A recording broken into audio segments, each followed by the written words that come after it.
না, আমি পাহাড়ের উপর উঠব। নবী বলে, ও কেনার, আজকে গাছ বলতো পাহাড়ও তোমাকে বাঁচাইতে পারবে না। দুনিয়ার মুসলমান আল্লাহর গোলাম এইরকম ভাবে যখন দাওয়াত দিতে লাগলেন, হযরত নূহ পয়গম্বরের মনটা খারাপ হয়ে গেছে। কারণ এই বন্যার ভিতরে তার সন্তানকে না দুনিয়া থেকে বিদায় নিবে। ওরে দুনিয়ার মুসলমান আল্লাহর গোলাম, এইরকম ভাবে যখন পানি অনেক হয়ে গেল, সব বেঈমান কাফের মুশরিকগুলো দুনিয়ার ভিতর থেকে পানিতে ডুবে হাওমাও করে দুনিয়া থেকে চলে গেল। যখন বন্যা শেষ হয়ে গেল, সব মানুষগুলো আবার পৃথিবীর ভিতরে জড়ো হয়ে গেল। হযরত নূহ পয়গম্বর তার মনটা খারাপ হয়ে গেছে। কারণ হলো তার সন্তান দুনিয়া থেকে বিদায় নিয়েছে, মনটা খারাপ হয়ে গেছে। আজকে যাদের সন্তান নাই তাদের দিকে তাকায় দেখো তার কলিজাটা কেমন টাফড়ায় ওঠে। ও দুনিয়ার মুসলমান আল্লাহর গোলাম, হযরত কেনানের বুকটা ফেলে গেছে। কারণ তার সন্তান দুনিয়া থেকে চলে গেছে, মারা গেছে। ও দুনিয়ার মুসলমান আল্লাহর গোলাম, এই জন্য হযরত নূহ আলাইহিস সালাম নিচের দিকে নামাজের শ্রোতায় পয়সা আর টেনশনে আছে। আল্লাহ তাআলা ওহী নাযিল করে বলে, ও নূহ, তোমার মনটা মনে হয় খারাপ। নূহ আলাইহিস সালাম বলে, অবশ্যই আমার মনটা খারাপ হয়ে গেছে। কারণ হলো 950 বছর পরে দাওয়াত দিলাম মাত্র 80 জন। কত মানুষ গালি দিল, আমি কিছুই করতে পারি নাই। ওরে দুনিয়ার মুসলমান আল্লাহর গোলাম, এরপরে আমার সন্তান দুনিয়া থেকে বিদায় নিছে, আমি কিছুই করতে পারি না, এবার মন কত খারাপ হবে। আল্লাহ পাক রব্বুল আলামিন বলে, তোমার হাতে একটু কাদা মাটি নাও, নেওয়ার পরে তুমি একটা প্লেট বানাও, অনেক পাত্র বানাও, এই পাত্র বানায় আর ওই দেশে খাইতে দাও। আল্লাহ তাআলার আদেশ।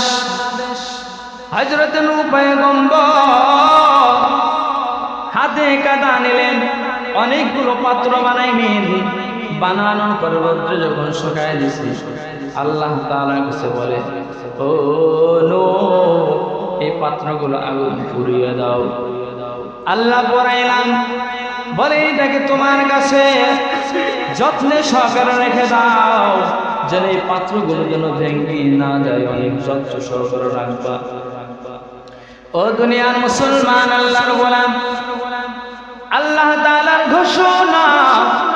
এইরকম ভাবে অনেক দিন হয়ে গেল, হঠাৎ করে আল্লাহ তাআলা হযরত পয়গম্বরকে বলে, ও নূহ, যে পাত্রগুলো তুমি বানাইছিলে সেই পাত্রগুলো একটা লাঠি দ্বারা ভেঙে চুরমার করে দাও। হযরত পয়গম্বর বলে, ও আল্লাহ, এই পাত্রগুলো যদি ভাঙতে চাও তাহলে কেন বানাইতে বললেন, আবার রোদ্রে কেন পুড়াইতে বললেন, আগুনে কেন পুড়াইতে বললেন, আমি কিছুই বুঝতে পারি নাই।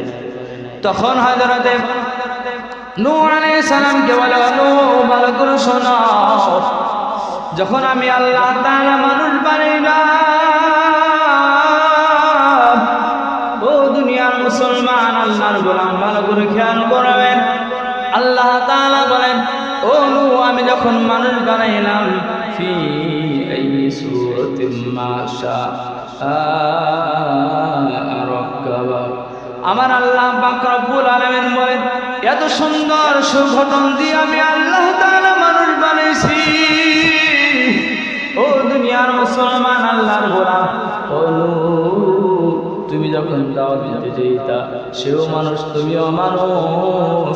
তুমি যখন দাওয়াত দিতে গেছো তোমাকে গালি দিচ্ছে, তুমি সহ্য করতে পারো নাই। তুমি আমার কাছে দোয়া করেছো, আল্লাহ এদেরকে ধ্বংস করে দাও। ও নূহ, বলো তো এদেরকে রোদ দেয় কে? বলে আল্লাহ আপনি দেন। বাতাস দেন কে? বলে আল্লাহ আপনি দেন। এদেরকে খাওয়ায় কে? বলে আল্লাহ আপনি খাওয়ান।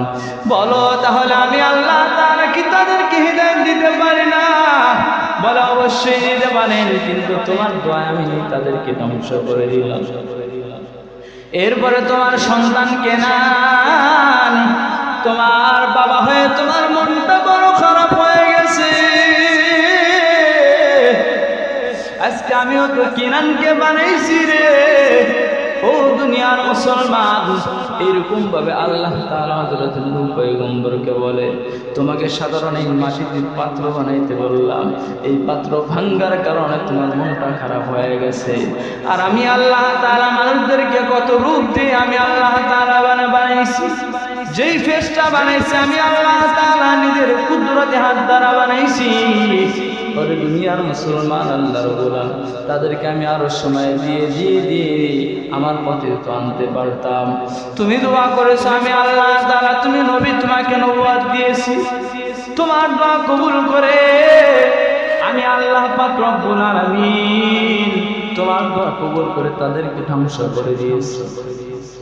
ও দুনিয়ার মুসলমান আল্লাহর গোলাম, আল্লাহ পাক রব্বুল আলামিন বলেন, কাযযাবাত সামুদ ওয়া আদুম বিল কারিয়া। আজকে কালকে আমাদের এত ভয়ঙ্কর হবে যে এরকম ভাবে নূহ পয়গম্বরের কওমগুলো দুনিয়া থেকে পানিতে হাবুডুবু খেয়ে মারা গেছে। হযরত শীস আলাইহিস সালামের কওমগুলো আকাশ থেকে আগুন ফুলকে এসে তাদেরকে পুড়িয়ে মেরে দিয়েছে। এরকম ভাবে হযরত ইদ্রিস আলাইহিস সালামের কওম একটানা আকাশ থেকে শুধু শিলাবৃষ্টি হয়ে তাদেরকে দুনিয়া থেকে ধ্বংস করে দিয়েছে। হযরত লূত আলাইহিস সালামের কওমকে আল্লাহ পাক রব্বুল আলামিন নিচ থেকে ফেরেশতা দিয়ে উপর থেকে ছেড়ে দিয়ে তাদেরকে ধ্বংস করে দিয়েছে। আজকে আমাদেরকে দেন নাই, এটাই